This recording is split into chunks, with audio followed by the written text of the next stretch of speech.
మానవజాతి చరిత్ర మనం ఎప్పుడు చదివినా అంధకార యుగాలు, అజ్ఞానపు, మూర్ఖత్వపు, మూఢనమ్మకాల శకాలు, మతపరమైన అంధవిశ్వాసాలు, సిలువ వేయడం, కాల్చి చంపేయడం, నాస్తికులనే వారిని హింసించటం లాంటివి జరిగిన కాలాల్లో దైవకార్యం ఆగిపోయింది.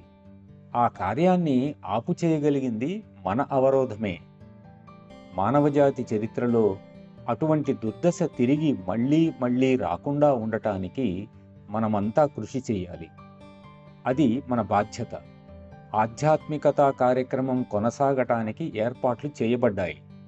మళ్ళీ చెబుతున్నాను, మనం మాత్రమే కాక రాబోయే తరాల వారికి కూడా సుఖశాంతులతో కూడిన నవజీవనం, ఉన్నత ప్రమాణాలు గల జీవనమే కాక ఎంతో ఉదారమైన భావాలు, ధైర్యం, ఖచ్చితమైన కార్యసాధన గల జీవనాన్ని అందించగలగటం మనందరి జీవితాశయం.